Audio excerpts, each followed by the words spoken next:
Hello, I'm Melissa, and welcome to day 3 of Oliver's Sheets Week, where this 5-day series aims to show educators how to leverage the power of a spreadsheet for increased productivity and efficiency. Today I'm going to show you how to do 6 things within Google Sheets. First, split columns. 2, show you how you can combine data using the Concatenate formula. 3, how to hide columns. 4, how to use data verification to maintain data integrity of your spreadsheet. 5, I'll show you how to use filters, and finally I'll show you how to create some filter views. I have all these skills time-stamped down below along with a sample spreadsheet. So feel free to move around during this video and make a copy of the spreadsheet so you can play along. You ready? Let's get started. First I'm going to show you how to split columns. When I download my roster from my student information system, it downloads them in this format where I have last name, comma, and then first name. And oftentimes you may not want that. This is where split columns is helpful. So I'm going to select my column by pressing the A on top. I'm going to choose data, split text to columns. It automatically detected that comma to split it. I'm going to go up here and rename my headers. So now this is last name, this is first name. Now that's how you split columns. Now you may have an instance where you need to combine data.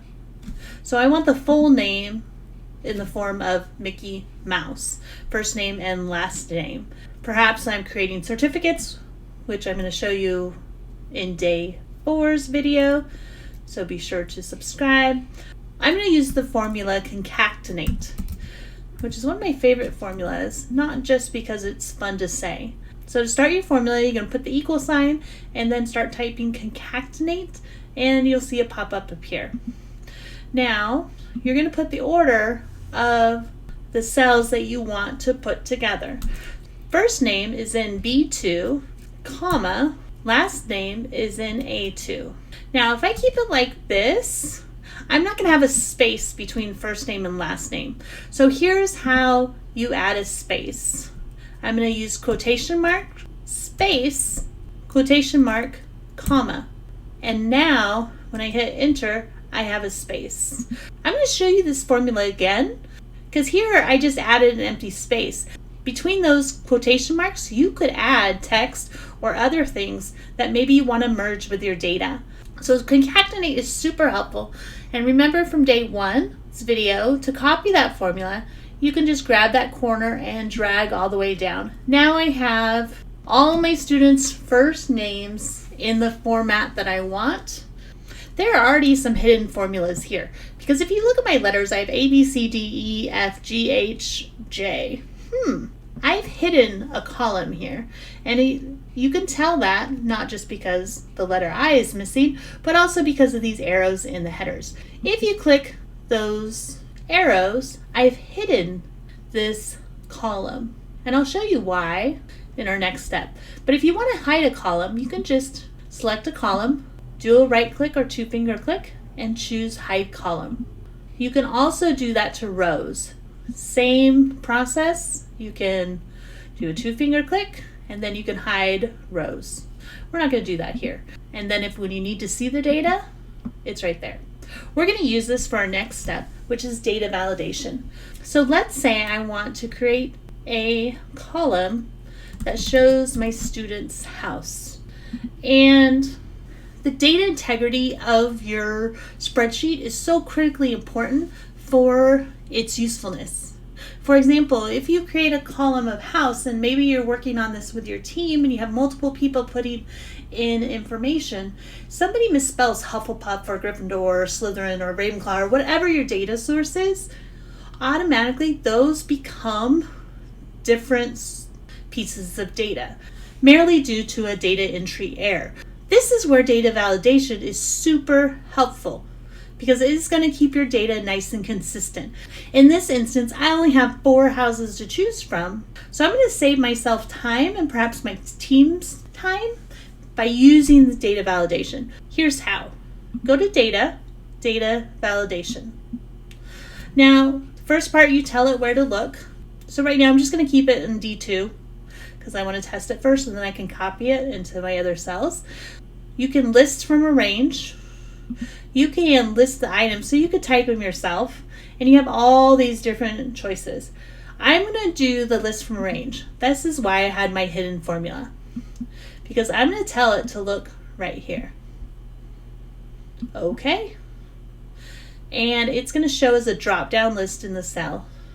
You can even add validation help text, which would give your users a little helpful hint if they were entering incorrect data.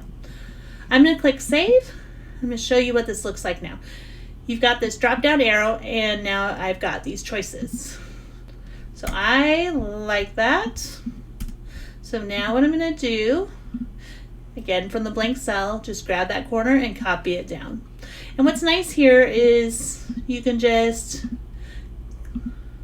click, and you can, even if you start typing, it will come up. So if you're not somebody that wants to click, you can do that.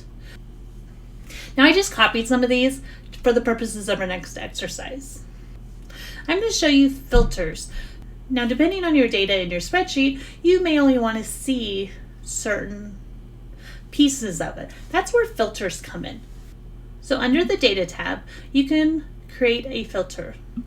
Now, when you do that, you automatically have these little drop downs, and you can click on this, and here's where you can still sort if you would like, but you can also, let's say I just want to see Hufflepuff.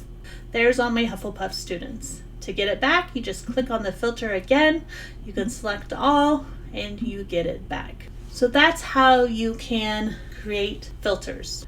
If you find yourself using filters a lot, then it's in your best interest to create a filter view.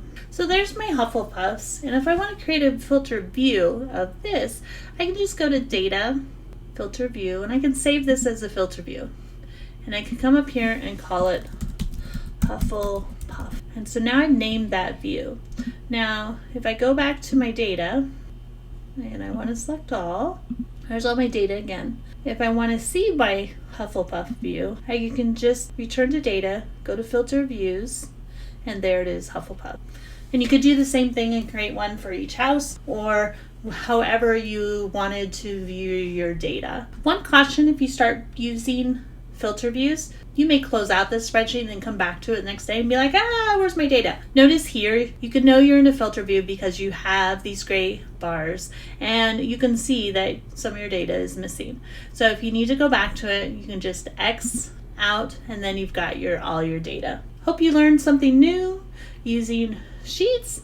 The next video for day 4, I'm going to show you how you can create personalized certificates for your students using Google Spreadsheets. If that sounds like content you are interested in, be sure to subscribe. Until next time.